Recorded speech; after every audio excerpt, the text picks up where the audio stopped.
de una membrana, la cápsula de Bowman. Vimos que esta, mencionamos,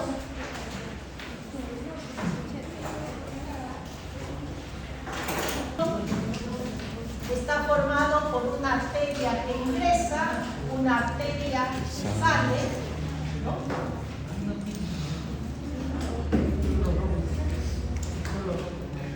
Un emaranhado capilar, y luego tiene desde su polo arterial, luego tiene un polo tubular, el tubo contorneado proximal, tiene un tubo descendente, un asa de Kelle, un tubo ascendente, es el tubo de Kelle, luego tiene un tubo contorneado distal y un tubo molecular, ¿no?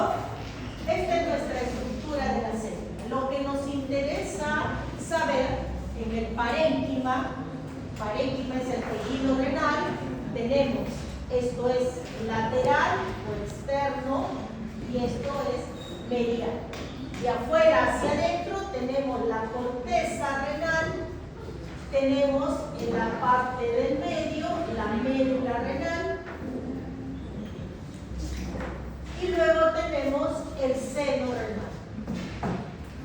Son tres zonas que el parénquima presenta de forma nítida. En estas tres zonas, a nivel de la corteza, vamos a encontrar al glomérulo, ¿no? Con el polo arterial, el polo tubular. Este polo tubular está incluido el tubo contorneado proximal, el tubo de Kelle, el tubo contorneado distal. Y a nivel de la médula renal vamos a encontrar el tubo colector. Lo visible, porque estos son unidades celulares, no es visible al ojo humano, lo visible nosotros a nivel de la médula renal son estos triángulos.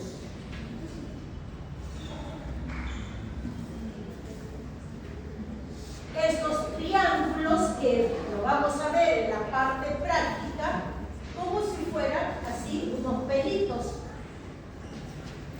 lo cual nos está indicando que cada uno de ellos es un tubo colector.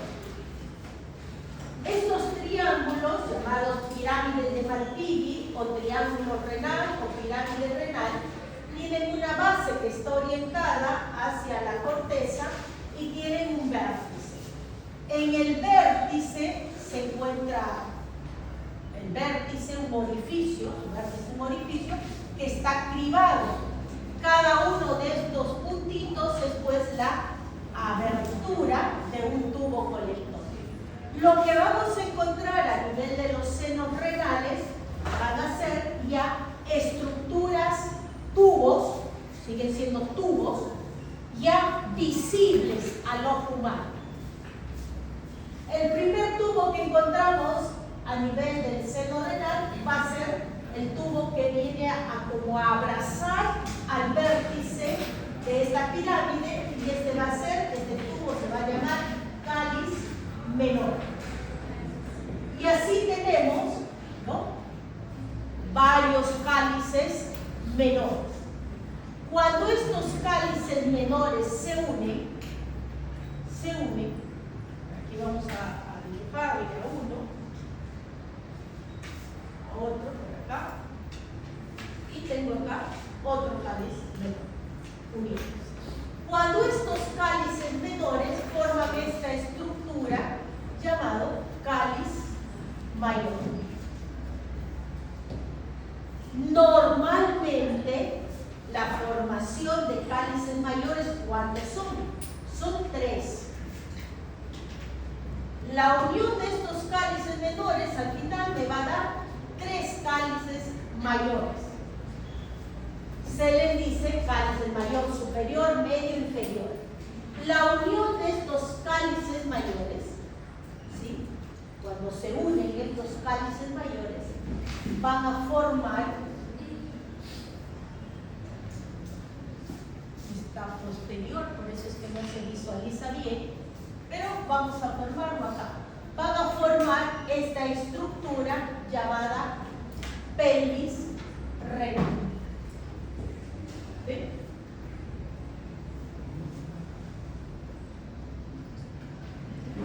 La pelvis renal se va a continuar con otro tubo llamado uretra. Entonces la pelvis renal se continúa con los uretros. Volvemos a repetir. A partir de las estructuras que se encuentran en el seno renal, ya es visible. Los tubos colectores no son visibles. Lo que vemos son una imagen como si fueran pelitos, ¿no?, contenidos en una estructura que tiene esta forma. Al final se forma esa unión, forma una figura, un triángulo, y de ahí que se les va a denominar triángulo renal o pirámide renal, ¿sí? Esto es la descripción del parénquima.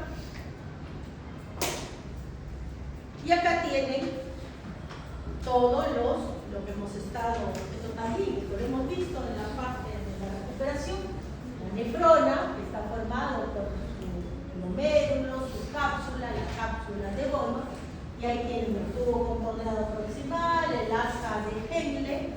En realidad el tubo es tubo de Henle. Tubo de Henle. El tubo de Henle está formado por un tubo delgado unido por una asa y luego una porción más gruesa, un tubo de mayor diámetro, ¿no? Y luego tenemos el tubo contorneado distal y los tubos colectores. Existen ciertas anomalías para el nacimiento, ¿no?, de este órgano. Entonces, las anomalías pueden ser anomalías de desarrollo, anomalías de posición y anomalías diferentes en otros lugares, ¿no?, o ausencia de la pelvis renal.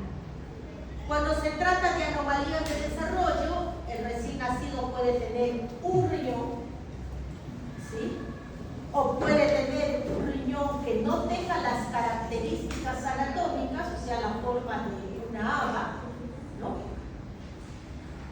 Hay riñones que tienen la forma de una herradura. Cuando hay anomalías de posición, pueden ser ectopías. ¿Qué es una ectopía? Está fuera de su lugar, fuera de donde tienen que estar ubicados, los órganos retroperitoneales.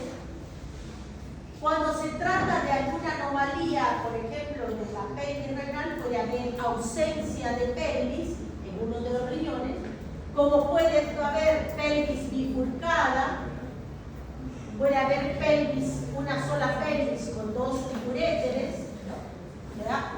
Diferentes situaciones se pueden presentar con respecto a alteraciones de este órgano. ¿Dónde se encuentran ubicados? En las fosas lumbares. Son órganos retroperitoneales. Si la hacemos con el órgano más cercano, que es la columna dorsal y lumbar, se encuentran entre D12 y la vértebra L2, ¿no? Dorsal 12 y L2.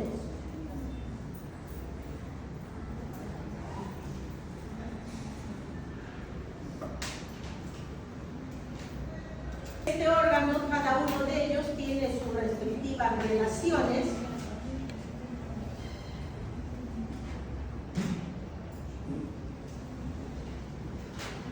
Riñón derecho. Precisamente cuando hemos visto hígado, la cara inferior, hemos visto que este órgano hace impresión o huella en la cara inferior del hígado, ¿no? Y acá estamos viendo, se relaciona con el hígado, se relaciona con la flexura cólica derecha, este también hace impresión en la cara inferior del hígado, lóbulo derecho, con una porción del duodeno, con la porción descendente. o segunda porción del duodeno. El izquierdo va a estar en relación con el vaso, la cola del páncreas, con la arteria esplénica, con el colon transverso, con la flexura cólica izquierda, ¿no? Con las asas delgadas y con la cavidad peritoneal.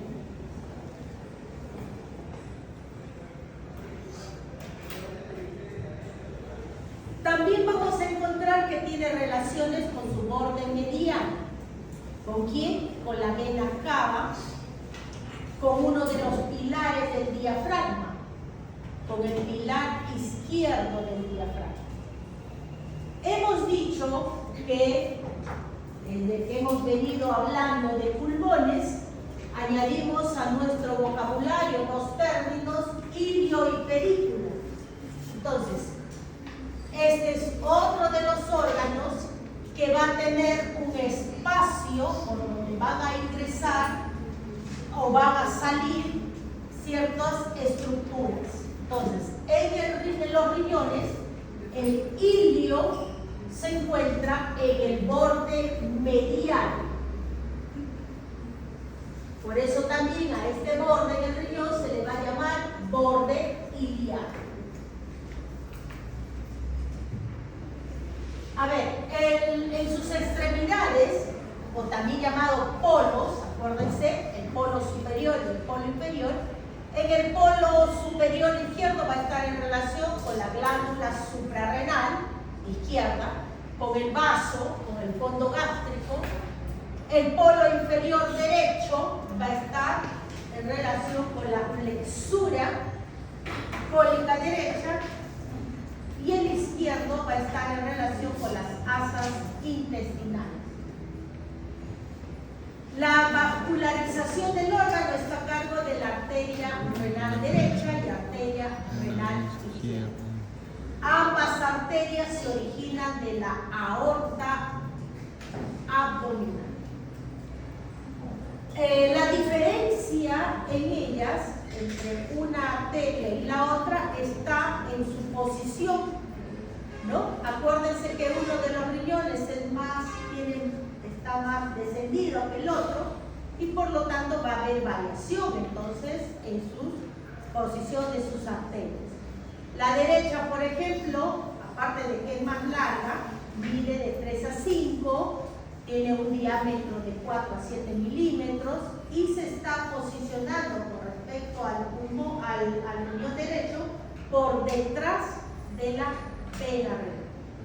La izquierda, que también se origina de la aorta abdominal, es más gruesa, pero más corta.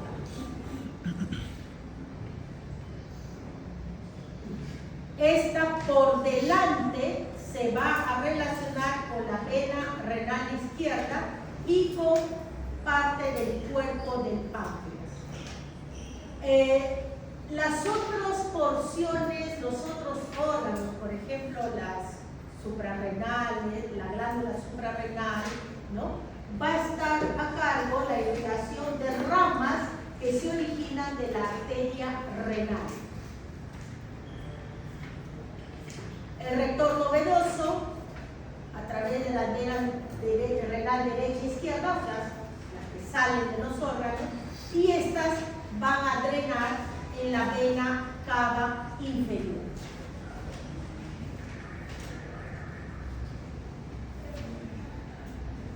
Este es un riñón in situ, ¿no? Está demostrado, está la pinza acá, está separando la arteria renal. Esta es la vena renal y acá parte de la pelvis renal. La inervación, la misma que la inervación a través del plexo ciliar,